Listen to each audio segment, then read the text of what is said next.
Dwayne Stovall is our next candidate. Dwayne, how are you? Yeah, I'm fine. How are you, See, Mark? I told you we'd get you on. You didn't believe me.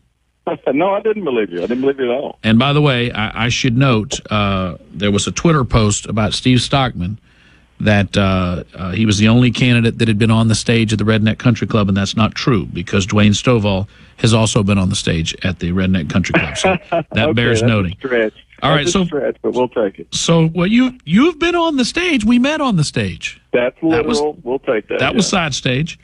All right. So to start with, who are you? I am just the native Texan father, husband, school board member, small business owner from Liberty County, Texas, who has a Jeffersonian principles and an absolute clear understanding of the proper role of a U.S. Senator. I'm the guy that's just scared to death we're in this elongated bankruptcy, and I'm afraid this debt is going to encompass us and our children and future generations of Texans. Are you, tell me about your family. 3 children. My wife, Kathy, and we've been married 22 years. We dated all through high school, and she hung out with me for almost a decade before we got married. And I've got 3 children, 2 of which are in college, and 1 is still in primary school. And he's our anarchist. He's at home, thinks no one should run anybody's life, especially his. And it's like a good libertarian in training. I like it. Oh boy, he's something. But it's just an average Texas life. We're Christian. We attend all the community functions. We're big supporters of our school, and we try to stay active. But the fact is, we're all being encompassed by the overreach of government, and I'm one of those. People make fun of this. I'm one of those slaves that can read that actually decided to read.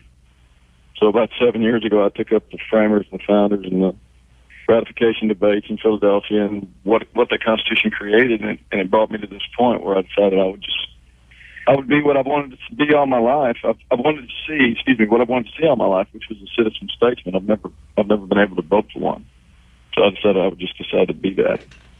You've worked as an operator at the Arco refinery in Pasadena. I did. 13 years.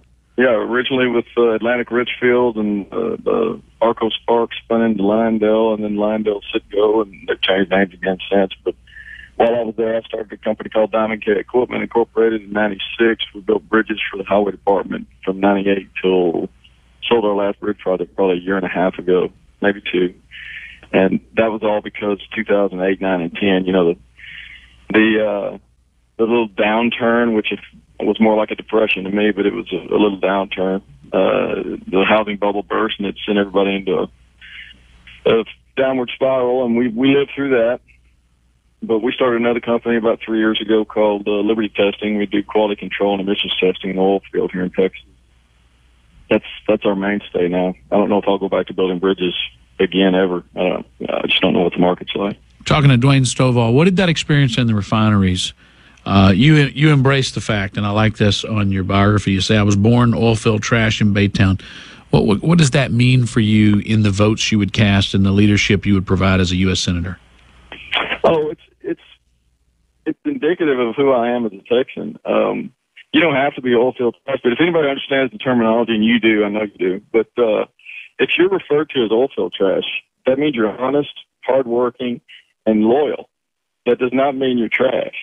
Anybody in the oil field understands that terminology. I actually had somebody who had moved here, nothing against Steve, but they'd actually moved here from Michigan, and they sent me an email and said, you need to remove that. That looks terrible. I said, I gave him the old, well, you're not from here, are you? He said, and it was one of those conversations. When I explained it to him, he came back and said, oh, okay, I understand that now. But what it brings to the table for me, and especially with my own self-education over the last few years, is that this role of U.S. Senator is only had one priority, and that's to look after the best interests of the state. And I really think among all these candidates who I respect greatly, especially these people who get off the couch and get involved, I hold them in high regard. I don't think they have the same clarity of mind that I do on the proper role, and its position and its use to destroy state sovereignty and independence over the last century. We are talking to Dwayne Stovall, candidate to replace John Cornyn. who is also running for re-election. He's been serving Hess Cornyn for 12 years, and this will be the closest contest he's had, and he may or may not win it outright. If he's taken to a runoff, it will get very interesting. More of our conversation with Dwayne Stovall, candidate to replace John Cornyn, coming up next. The Michael. All right now. John Cornyn chose not to join us. Chris Mapp did, Steve Stockman did, and Dwayne Stovall did. Dwayne Stovall is on with us now. When you look at the fact that John Wayne McCornyn is a United States Senator today, and you've chose to run against him, even though he wants to serve 6 more years, having served 12 already, what are the major reasons that you want to replace him? Well, for me, it starts and stops with the fact that he's truly not a conservative. His voting record is more in line with a Democrat than it is with a Republican.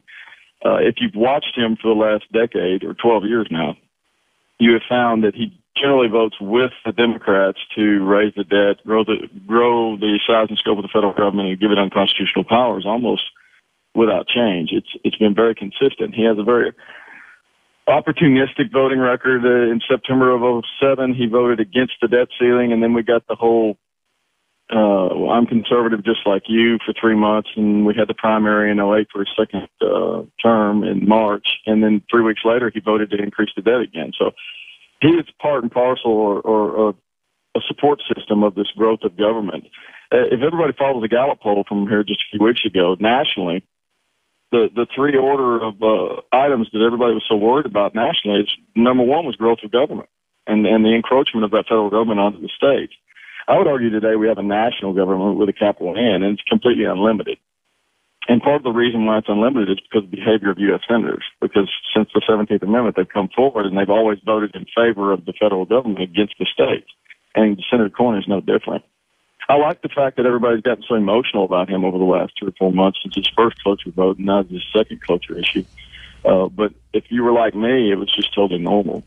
Watching him, it's such normal protocol for him what he's doing. It is protocol, and he's so very clever about how he votes behind the scenes and gets other Republicans to do so, to make Ted Cruz sit down and shut up so that then they can cast their votes to lose because they know the Democrats already have the votes. And yet he then immediately sends out media saying, voted against it, knowing good and well they voted against it but lost. But he voted for making Ted Cruz sit down so that they could get to the vote that they could lose, which means he's effectively supporting the proposition when you get down to it. Yeah, he's the poster child for I voted for it before I voted against it. Absolutely. Yeah. Where would you be on the issue of the NSA mining information and eavesdropping on American citizens? For me, anything, and we're getting back to the historical record of Senator Cornyn. He supported and advocated for the Patriot Act, the NDAA, FISA courts, all the NSA abuses. The issue for me is I understand national security, and if you're going to have an NDAA or a Patriot Act, and it's serving a purpose, if you want to screen it back and remove all of the caveats that have anything to do with American citizens and our liberty or your liberty here in the United States, I'm fine with that. If you're unwilling to do that, then repeal the whole thing. Because today, what Senator Cornyn is saying is he approves of you having your liberties taken without your consent. And what people don't understand is, and you get this across the board, you hear it too, well, I'm not doing anything wrong, so I don't have anything to worry about. Well, the problem is that the NSA and that type of behavior by that national government, it steals from us a liberty without our consent, and that is the liberty to say no. We literally can't say no. We can't say, no, you can't have my medical records. No, you can't read my email. No, you can't listen to my phone calls. They took that from us years ago, decades ago. So, yeah, I have very serious concerns about that. We have what's soft tyranny going on right now, and we are literally voting ourselves into slavery. Is this the first? Is this the first office you have run for? No, I actually had a knee-jerk reaction against the state representative last year in my district, and we have someone running against him this year. That's HD 18. I got in, like these men that are in now that got in 10 weeks before the election. I got in 12 weeks before the election, the primary last year. And I literally took 40+% of San Jacinto and 40+% of Huntsville or Walker County in 12 weeks and made him spend a lot of money he didn't intend to spend, but I put him on record. I didn't campaign in Liberty County because both of us are from Liberty County, or actually I live in Liberty County. He is a lifelong born there and knows everybody there. And at least I was smart enough to not go into that area 10 weeks before or 12 weeks before. But yeah, it was a learning experience. I have no political affiliations whatsoever. I'm not tied to any groups. There's no PAC money. There's no. My obligation is to the state of Texas and my children and future generations of Texans. I have an absolutely clear understanding of this role, and that's the only reason I got into it. If I didn't know what I was doing with it, I wouldn't be here. Have you been able to travel out around the state during the course of this campaign? I've campaigned multiple times, longer than all the other candidates combined, including Steve. I've been all over the state. There are areas I haven't been to. There's going to be somebody who says he didn't get to me. Well, I've been working all over the state of Texas for 17 years, and traveling around Texas is a blessing to me. I love this state. But I've got over 1,100 volunteers. I've got the largest campaign in the state of Texas, including Cornyn. I don't know how many volunteers he has, but he's got a paid staff, but he doesn't have the number of just grassroots support that I have. I've been endorsed by dozens and dozens of Tea Party groups and leadership and economists and scholars, and I'm the underlying message that the media is really trying to hold back on. I don't know if I scare them to death or what, but all the straw polls that are held, whether they're GOP or Tea Party straw polls or the general county straw polls, I've been in 10 and won 10, and those were heads up against Stockman and Cornyn. So the three that everybody considers, well, the media wants to tell you there's only two candidates. Anybody that you talk to around the state of Texas is going to tell you there's probably three. Dwayne Stovall, you got 45 seconds till break. Take us to break. Why should folks vote for Dwayne Stovall for Senate? Because I come to this pure of heart. I'm not a politician. I want to be a citizen statesman. I understand that we're to protect the best interests of Texas. I don't think fighting for the nation as a whole. When you hear me say nation, I'm talking about Texas. I think the states need to be strong in their independent status. That would make the United States stronger. We've abdicated too much power to the central government. It's time to start taking a serious look and be proactive at divesting that unconstitutional power back to the states. It's too large. It's simple. We are putting ourselves in slavery to this debt, and I would never vote to increase the debt, increase the size and scope of the federal government, or give it any more unconstitutional power ever again. There you have it, folks. Those are the candidates for the United States Senate.